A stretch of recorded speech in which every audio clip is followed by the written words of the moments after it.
And there's a tweet here that talks about fatherlessness, which is another cop-out for explaining the crime rate. Yeah, it says when fatherlessness happens via a death of the father, child outcomes are pretty similar to two-parent families. This indicates the issue is not fatherlessness. Pretty interesting. Yeah. So divorce or non-marital birth and then death.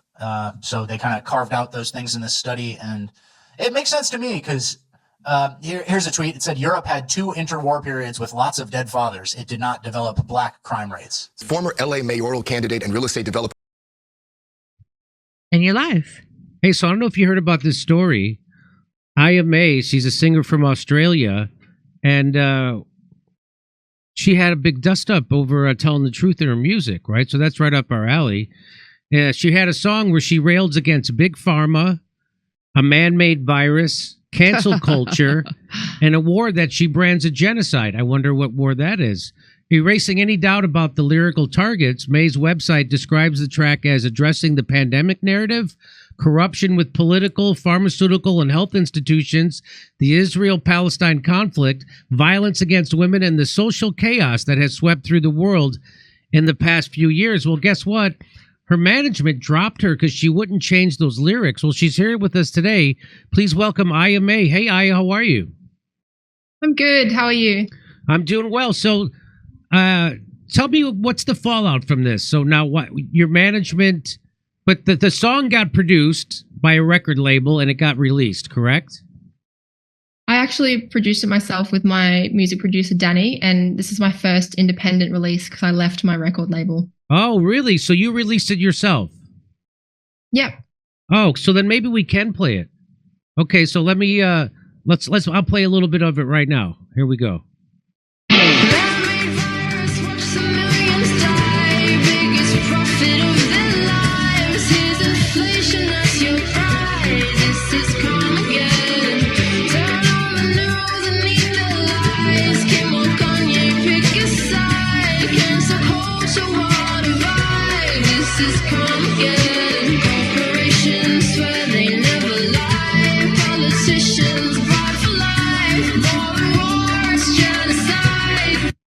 So there you go.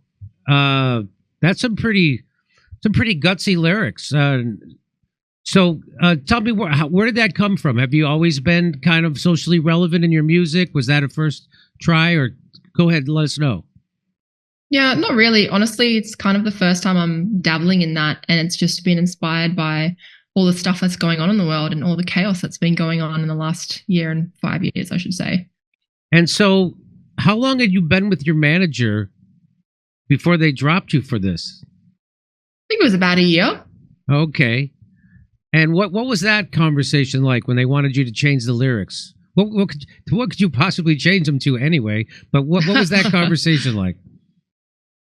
It was very black and white. It's like, if you don't change these lyrics, I can't work with you, so you need to change these lyrics. And I was like, well, I'm not changing your lyrics, so I guess we're not working together anymore. And that was it? And then there was threats from him to me and just all these hate messages and stuff. And then I cut it off because I was like, this is toxic. See you later. So do you think that this actually had more of a what they call the Streisand effect here in the United States, that because of that actually got more attention to you? That's why I know about you, right? Because of that, your manager firing you. I think it was all meant to be, blessing in disguise, and absolutely, yeah. And so how is the song doing? It's doing really well. It's my first indie release. So, I mean, it's almost got 3 million views on YouTube on the little lyric video I made. It's trending. It's been number 2 in iTunes Australia. It's just charting around the world. Like, I was really shocked how it was going to go. It's done a lot better than I thought. Yeah, so it actually has worked out for you. Weren't you afraid that this would hurt your career because of, well, just what happened? Your manager dropped you, and this isn't good, and this isn't considered good business, is it? I mean, yeah, I was afraid about my career, but I was also not. You know, artists should take risks and back their art, and every art is a risk because you're exposing part of yourself and you're being vulnerable and you're expressing what's inside of you. So it's like, what meant more to me was being truthful to what I wanted to say to other people. Like a true artist, right? So, Why wasn't this released by why did you decide to do it independent and not try to go through a label? I don't think this song would have seen a light of day in the way that it has if it was through a big organization. It just feels like at the time, intuitively, I needed to do this by myself with the tiny team I have, me and my producer. And life just happened that way. And I just kept following my gut in that sense. But, you know, like some labels are really great. Some labels are so bad. So it's like, if you have a lot of cooks in the kitchen, you can kind of dilute your art and you can kind of lose it. And I didn't want that. I wanted to do just what my producer and I made in the studio that day together, what felt good, and put that out. And so how many albums have you released prior to this? I released a few singles before this. Oh, okay. So you're pretty new to the music business. I am new. Yeah, pretty fresh. And it's great. So you can self-produce. You don't need a gatekeeper. You're number 2 on iTunes. You have 2 or 3 million views on YouTube. That's the beauty of today. That's why I can do this show, right? Because I would never have been allowed to do this show on any corporate news or any corporate entertainment channel. There's no way so that's the beauty of right now. Don't you feel happy to be just getting into the music business at this time of the world? It's amazing. We're in the era of independent artists and speakers. And although there's censorship and, you know, silencing going on, there's still so much in the way of supporting people speaking up. This is the time for it, for sure. And you have a new manager, right? Yeah, well, I'm working with someone new. We'll see how it goes. You know, just seeing how everything's going. Yeah, I mean, you wouldn't think that someone with the number 2 song on iTunes would have a hard time getting representation, but again, it's a crazy business. But you did it. Is there anything else? Is there any questions I didn't ask you wish I would have asked? Do you have any other cool questions? I can't think of any. Okay, no, it's been. You know, I'm a big fan of Australia. What part of Australia do you live in? I'm in Sydney at the moment. I'm from northern Australia, from a little tiny town, but I'm in Sydney at the moment for music. Oh, okay, great. Now, I'm a big fan. I spent 3 weeks in Melbourne there a while ago, and it's just a fantastic country. Our show's very popular there, and we're trying to set up a tour right now ourselves in Australia. So, by the way, so you lived through COVID, obviously, in Australia. Was it personally hard for you? Was it a nightmare? Were you surprised at the draconian measures your government took to impose on people? I was surprised. And I mean, I worked as a doctor in the emergency centres during COVID, but I was also in Queensland. I wasn't in Sydney and Melbourne. But, you know, I was surprised about all the stuff going down. And especially in Melbourne, that was like one of the worst in the world. That was pretty bad for a lot of people's mental health, for sure. When you say you worked as a doctor, you mean you worked as a medical doctor? Yeah. So you're I'm also a doctor. You're also a doctor? Yeah. Get out of here. You look pretty young to be a doctor. Let me just say that. But anyway, I thought, how long did you have to go to medical school in Australia? 6 years. And then a year of internship. And then you do your residency, and then you do a bunch of years on top of that. So it's a commitment for sure. And so what made you decide to take the dive? I mean, didn't you always have the music bug in you when you were in medical school? No, honestly, I didn't. I didn't know I was going to do music or anything creative. I was fully down the science path. And then in the last year, I was like, really want to do something in addition to all this. And I absolutely love singing, but nobody knows that. And I'm just going to take the jump. So really? That's kind of amazing. It's great. Wow. That's quite a story. You were a medical doctor. So as a medical doctor during COVID, did you know that most of what, you know, were you hip to the lack of science behind what they were telling everybody? Well, I was trying to work it out as well. I mean, I think we all were. I was just feeling things were strange, though, and a lot of it didn't make sense. Yeah, it wasn't a great time, that's for sure. And did you see people get censored and lose their jobs who spoke against the official establishment COVID narrative? I did. Yep. I actually did. Yeah. Some of my friends lost their jobs and hectic. And what's the vibe now in Australia? Are people is anybody going to be held accountable for being the dupes of for doing the bidding of big pharma instead of looking out? I mean, they were putting people in quarantine camps. I mean, it got really draconian in Australia. Yeah, and I think that was, it's mostly in Melbourne. Sydney was pretty bad too. I was fortunate to be in Queensland where I just avoided a lot of it. But yeah, look, people suffered, and I think we should really consider how we take on these public health measures in the future and really think about a lot of other things. A lot of people's mental health went really, really down. Yeah, so the things they did to try to, treat the COVID pandemic turned out to be way more injurious in a lot of people's eyes. Certainly lockdowns had the opposite effect.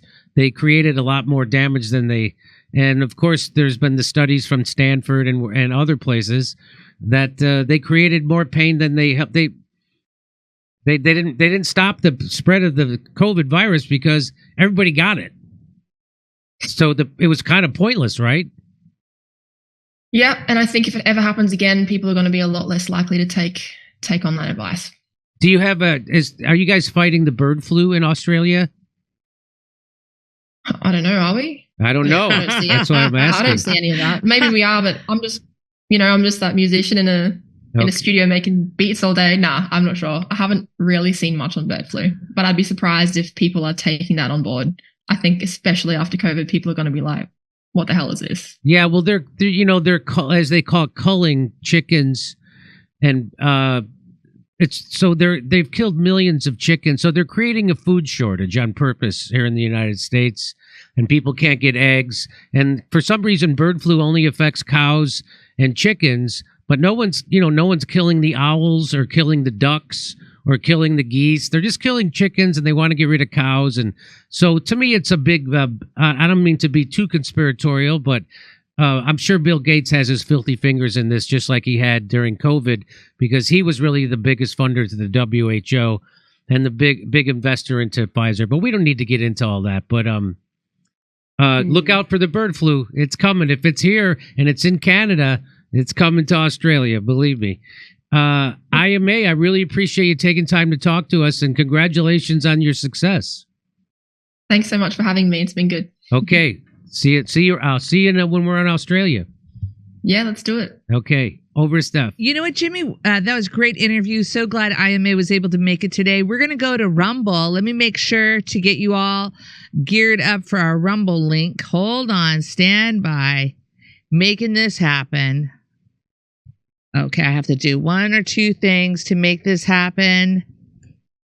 Okay, there's the link. I will pin it right now. Hold on. Replace pin. You just get rid of it. All right, ladies and gentlemen, here we go. All right, here we go. We'll be right back. See you at Rumble. Come on in. Come on. Come on. Okay, if you're not going to come in.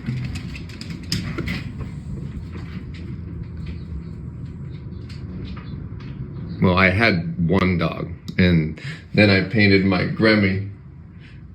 Now it's like I got two dogs.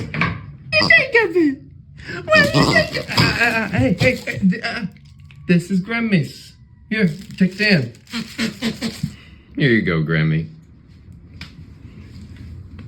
There you go, little girl.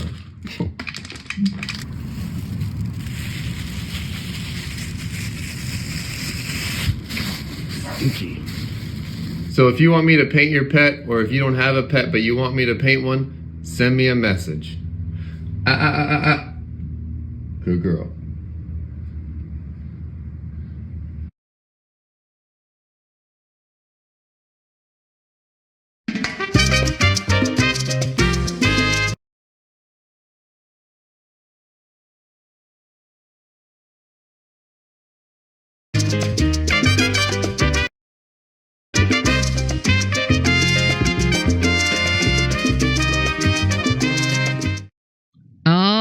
right, ladies and gentlemen, here are some Rumble rants and Super Chats and Rockfin Rocks. Hey, make Gaza great again. Can't wait to take the kiddos to Walt Disney World in Gaza 2030. The Art of the Genocide. Thank you so much, Botany Life. Jimmy, he's bluffing again. Trump is leveraging because he wants Gulf countries to take over Palestine, keep America out of wars, drill baby drill out of the WHO, defund U.S. aid equals isolationist strategy. T-Box. Well, I mean, how I don't understand Jimmy. how saying we're going to own Gaza and we're going to export all the Palestinians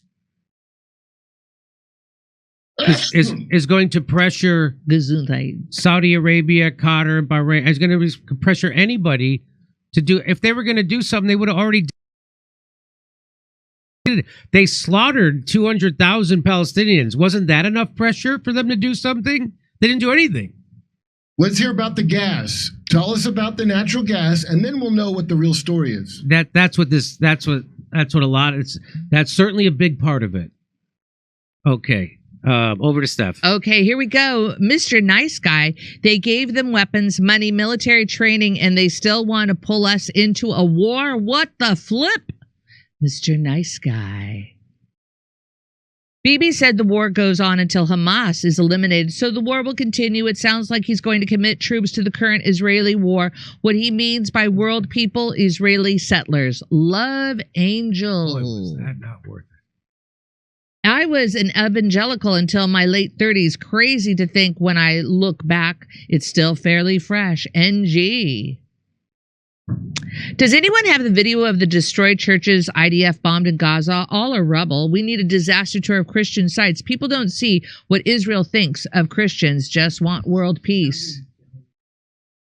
It wasn't condoms for Gaza. It was condos for Gaza. Condos. Nacho. Thank you, Nacho Memo. All right, let's go over here.